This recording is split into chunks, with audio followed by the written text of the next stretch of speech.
So, you've fought before, right? Alla asked, regarding me shrewdly as we started toward the magician's building. Adrenaline and excitement still coursed through me, leaving me grinning and wanting to fight, even though I had returned all of my knives to the rack. Well, not all of them. I still have my regular knife strapped to my leg.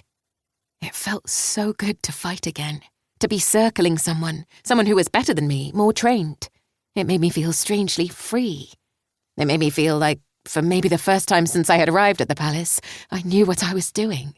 I knew how to fight, even against a more experienced opponent. It was what I was used to. Yeah, a couple of times, I said, continuing to walk slowly, even though I want to run.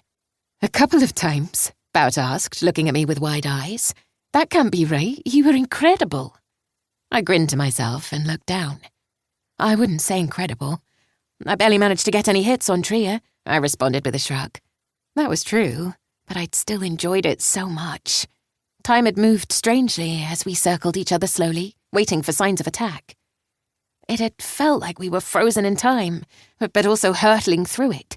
I'd been surprised when she told me it was break time. But the fact that you managed to get any on her is impressive, Alla said, holding the door open for us. I can barely get a hit on her.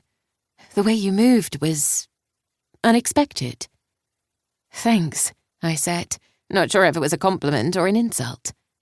In front of me, Bout burst into laughter. She meant that in a good way, she assured me. I did, Alla was quick to confirm. Your attacks were explosive. I could hardly see what you were going to do next. That's a huge compliment from her, Bout added, with a look back at Alla, who nodded. I smiled and looked away as embarrassment washed through me. I wasn't used to compliments.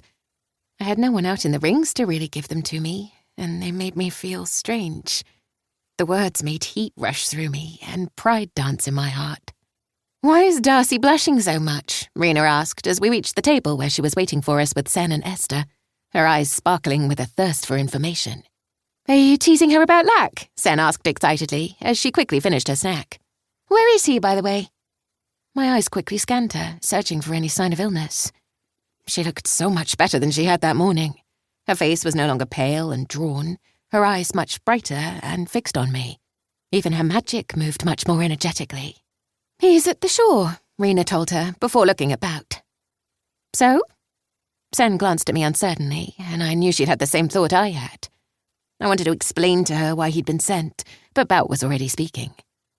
We complimented her fighting skills, she told Rena. Did you see her out there? Yeah.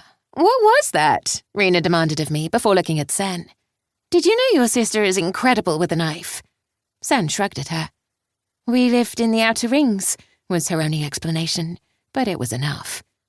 Confusion washed over Rena's face, but Sen was already climbing out of her chair. I glanced at the clock on the wall, noticing that it was almost time for her to return to class. You have history now, right? I said quickly, trying to change the subject. Yeah, but I'll see you after, won't I? She responded, glancing at me uncertainly. Of course. I'll meet you back here. Sen's magic flared out slightly, and I knew she was checking that she would definitely see me after. She must have seen something satisfactory, because she nodded and turned away from me, leading Esther out of the room. So, you had to fight a lot in the outer rings? Rena asked unsurely, her face crumpled with confusion.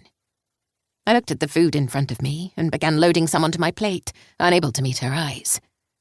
Yeah, kind of, I said finally. How come? Just like self-defense? She asked. Yeah, pretty much. I mean, that's what it was generally. People would attack us looking for food, shelter, or just out of desperation. That's what drove the outer rings, desperation. You could feel it in the air. It hung heavily, dragging everyone else down. I hate that you went through that, Rena said quietly after a while. I shrugged slightly.